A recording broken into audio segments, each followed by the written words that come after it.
बिस्मिल्लाहिर्रहमानिर्रहीम। अस्सलाम वालेकुम। यूट्यूब पर, फेसबुक पर आप मुझे देखने में तारिक मतीन हूँ। ये बहुत अहम वीलॉग है।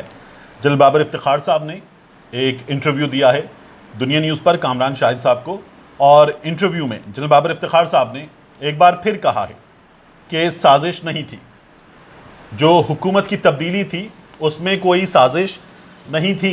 एक बात। दूसरी बात उन्होंने परवेज़ मुशर्रफ साहब के हवाले से की है। उन्होंने ये कहा है कि क़यादत की ख्वाहिश है, अफवाज पाकिस्तान की क़यादत की ख्वाहिश है, जनरल कमर जावेद बाजवा साहब और अफवाज पाकिस्तान के सीनियर मोस्ट ऑफिसर्स, उनकी ख्वाहिश है कि परवेज़ मुशर्रफ साहब वतन वापस आएँ। उन्होंने इस सिलसिले में ये भी कहा कि अब इस बात का फ़ैसला जो है वो परवेज़ मुशर्रफ साहब की फैमिली करेगी, उनके मुआलिजीन करेंगे, लेकिन हम ये ख्वाहिश रखते हैं कि परवेज़ मुशर्रफ साहब वतन वापस आएँ।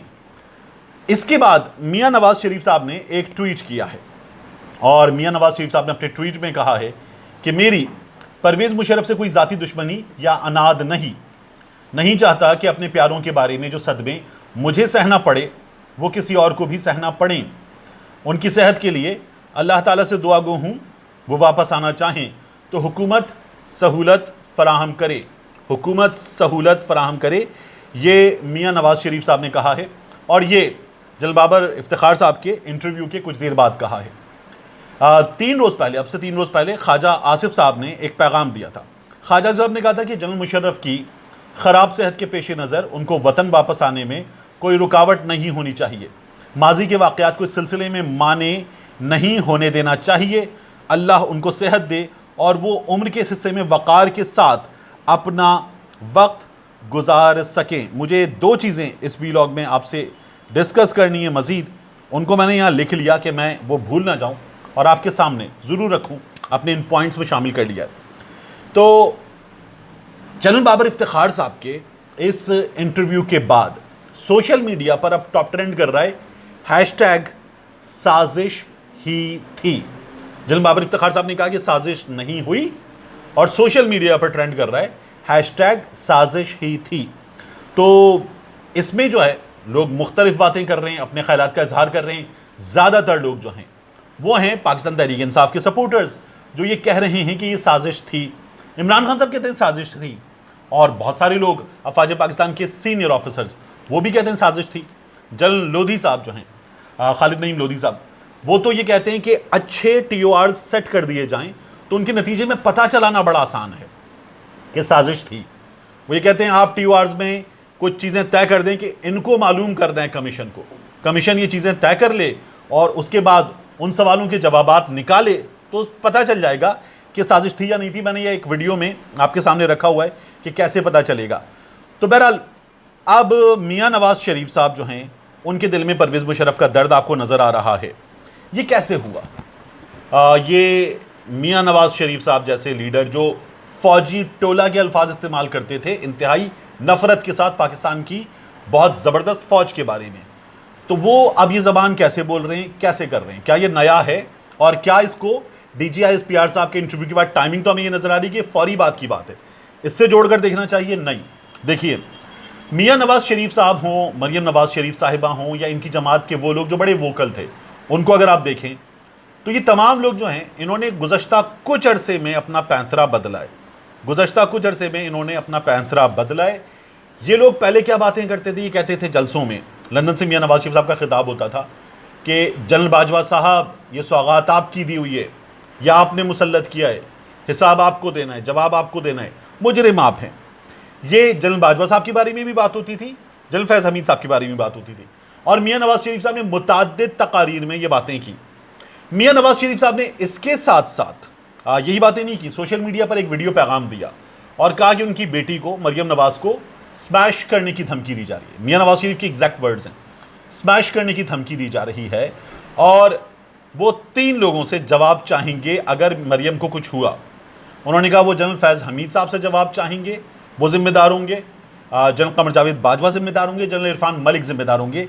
ये मियाँ नवाज़ शरीफ साहब ने ट्विटर पे एक वीडियो पोस्ट करके कहा था। तो मियाँ नवाज़ शरीफ साहब इस तरह से बात करते थे, लेकिन फिर अचानक हमें नवाज़ शरीफ साहब के मरियम बीबी की जो यही ज़बान बोलती थी, अंदाज में, लबो लहजे में, लफ्ज़ों के इस्तेमाल में तब्दीली नज़र आई, और इन लोगों ने गुज़श्ता कुछ अरसे में जहाँ हमें बड़ी तब्दीली नज़र आई है वहीं इस गुज़श्ता गुजर में इन लोगों ने अफवाज पाकिस्तान के अफसरान पर बात करनी छोड़ दी।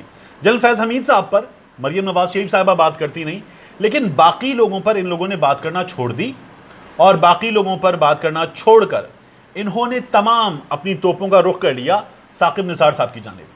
साकिब निसार इमरान खान को लाया, साकिब निसार ने इमरान खान को सादिक और अमीन डिक्लेयर किया। साकिब निसार की वजह से इमरान खान वज़ीर आज़म बना और साकिब निसार की मुसल्लत करदा सौगात इमरान खान फिर जनरल कमर जावेद बाजवा साहब पर से वो जो संगीन तरीन इल्ज़ामात मुस्लिम लीग नून के बड़े लगा रहे थे वो हटा लिए गए और ये तमाम इल्ज़ामात साकिब निसार साहब पर शिफ्ट कर दिए गए इन लोगों की जानिब से।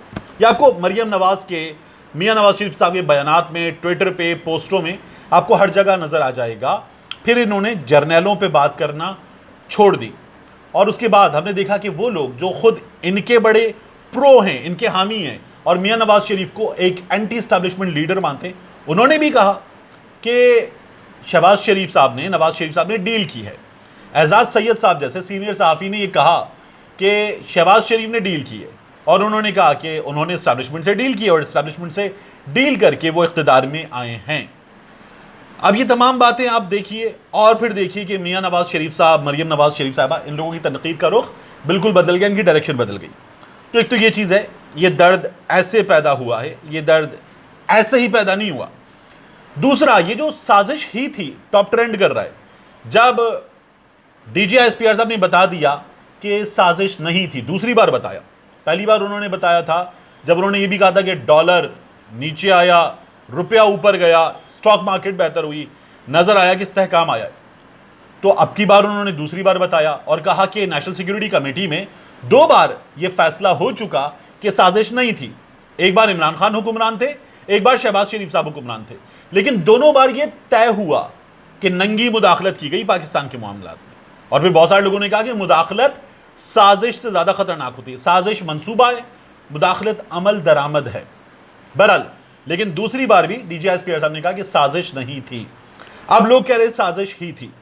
लोग एक और बात पूछ रहे हैं DGISPR साहब से, और मैंने भी पूछी ये बात सोशल मीडिया पे, कि जब शहबाज शरीफ साहब के वज़ीर आज़म बनने के बाद उन्होंने कहा था डॉलर नीचे, रुपया ऊपर, स्टॉक मार्केट बेहतर, तो अब उन्होंने ये बात क्यों नहीं की कि डॉलर कहाँ पर है, स्टॉक मार्केट कहाँ पर है। अब जो डॉलर है वो 205 रुपए पर है और रुपया तबाह हो गया। अब जो स्टॉक मार्केट है उसमें इस हुकूमत के आने के बाद से अब तक 4,500 पॉइंट से ज़्यादा की गिरावट है। लोग हज़ारों करोड़ खो चुके हैं स्टॉक मार्केट में, अपना तबाही मची हुई है, महंगाई बेइंतहा है। और मिफ्ता इस्माइल कह रहे हैं कोई पैसे नहीं दे रहा, चीन पैसे नहीं दे रहा, तुर्की पैसे नहीं दे रहा, अमेरिका पैसे नहीं दे रहा, सऊदी अरब पैसे नहीं दे रहा, UAE पैसे नहीं दे रहा। जब तक IMF से पैसे नहीं मिलेंगे बात नहीं बनेगी। तो अब DGISPR साहब ने ये बात क्यों नहीं की कि इस हुकूमत में इस वक्त हाल कितना बुरा है। तो तब्दीली तो उसी की बात कर रहे हैं वो, तो अब भी करनी चाहिए थी जब पहले की थी। लोग यही सवाल कर रहे हैं, यही शिकायत कर रहे हैं कि अब भी आपको ये बात करनी चाहिए जब आपने पहले ही बात की थी। लेकिन बहरहाल इस हैशटैग में, हैशटैग साजिश ही थी, इसमें बहुत ख़तरनाक अंदाज में भी तनकीद की जा रही है। लोग तहजीब का दामन हाथ से छोड़कर तनकीद कर रहे हैं जो मुनासिब नहीं है। और यही बात DGISPR साहब ने कही कि हक़ाइक़ को मस्ख़ करके तनकीद का निशाना बनाना दुरुस्त नहीं है। अफ़वाज पाकिस्तान की क़यादत को हक़ाइक़ मस्ख़ करके तनकीद का निशाना बनाना ये दुरुस्त नहीं है। आरिफ हमीद भट्टी साहब ने इसकी बाकायदा नकल उतार के सोशल मीडिया पर बताया है कि ARY न्यूज़ पर, माफ़ कीजिएगा, बताया है कि DGISPR साहब कैसे कह रहे थे। आरिफ भट्टी साहब को ये नहीं करना चाहिए था, लेकिन आरिफ हमीद भट्टी साहब जो हैं वो सीनियर आदमी हैं, बेहतर समझते हैं। उन्होंने ये उनके अंदाज़ को इख्तियार करते हुए बताया और कहा कि भाई साहब हम तो हक़ाइक़ बताने के काबिल भी नहीं हैं। ये आरिफ हमीद भट्टी साहब का कहना है। तो लोग जो हैं वो कह रहे हैं कि साजिश थी, और लोग ये भी कह रहे हैं कि कुछ सवालात जिनका जवाब दे दिया, तो कुछ मज़ीद सवालात हैं उनका भी जवाब देना चाहिए था। और ये बात मैंने भी की। इसके साथ साथ जो सर्कस पंजाब असेंबली में लगा हुआ है, वो सर्कस बड़े दिलचस्प मरहले पर दाखिल हो चुका है। मुझे यहाँ से एक बात करनी है। देखिए, सुप्रीम, ये जो हमारे यहाँ बड़ा इस्तेमाल होता है लफ्ज़ सुप्रीम, कि पार्लियामेंट सुप्रीम है, इदारे सुप्रीम हैं, सुप्रीम कोर्ट सुप्रीम है, लोग यही बातें करते। तो मैं पूरी जिम्मेदारी के साथ आपको बता रहा हूँ, और मैं ये आपके सामने यहाँ पर ऑन रिकॉर्ड बता रहा हूँ कि पार्लियामेंट सुप्रीम नहीं है, सुप्रीम कोर्ट सुप्रीम नहीं है, पाकिस्तान की फौज सुप्रीम नहीं है, सुप्रीम पाकिस्तान का आईन भी नहीं है। सुप्रीम है हर पाकिस्तानी की जान, उसका हक, और हर ऐसे पाकिस्तानी का हक जो रियासत का जिम्मेदार शहरी होने का फर्ज अदा करता है, उसका हक सुप्रीम है। उसको जो हक रियासत देती है वो हक सुप्रीम है, वो शहरी सुप्रीम है, वो मुकद्दम है, सबसे मुकद्दम है, वो सबसे ऊपर है। क्योंकि शहरी महफूज है तो रियासत महफूज है, अगर शहरी महफूज नहीं है तो फिर रियासत कैसे महफूज है। एक जिम्मेदार शहरी महफूज होना चाहिए, ये सबसे बड़ी हकीकत है। तो अब हम क्या देख रहे हैं पंजाब असेंबली में कि वहाँ पर कहा जा रहा है कि पार्लियामान सुप्रीम है, लेकिन एक सर्कस सा लगा हुआ है। वहाँ पर वो बुला रहे हैं कि भाई ये जो आईजी साहब हैं ये आ जाएं और आखिर हिसाब दें कि इन्होंने जो लोगों के साथ किया था, अरकान पार्लियामान के साथ किया था, इसका जवाब दें। आईजी साहब, आईजी पंजाब साहब, ये घरों में कूदे थे पुलिस वाले, इसका जवाब दें। इन्होंने गाड़ियाँ तोड़ी थी लोगों की, इसका जवाब दें। इन्होंने ऐवान में आकर, पंजाब असेंबली के ऐवान में आकर अरकान को मारा था, इसका जवाब दें। लेकिन इसका जवाब कोई भी दे नहीं रहा।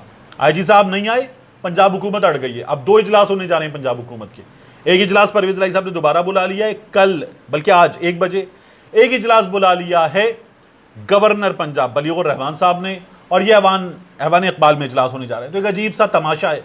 इस तमाशे में जो चीफ सेक्रेटरी हैं, अवाम के खादिम हैं, उन्हें आना चाहिए इजलास में। जो आईजी पंजाब हैं उन्हें इजलास में आना चाहिए। और अगर अरकान ये कहते हैं कि उन्होंने ज्यादती की है तो उनको अरकान से वजाहत के साथ साथ वो उनको अगर मुतमईन नहीं कर पाते तो फिर माफ़ी भी मांगनी चाहिए। इसमें किसी की किसी की जिद आड़े नहीं आनी चाहिए। मिलते इंशाल्लाह आपसे अगली व्लॉग।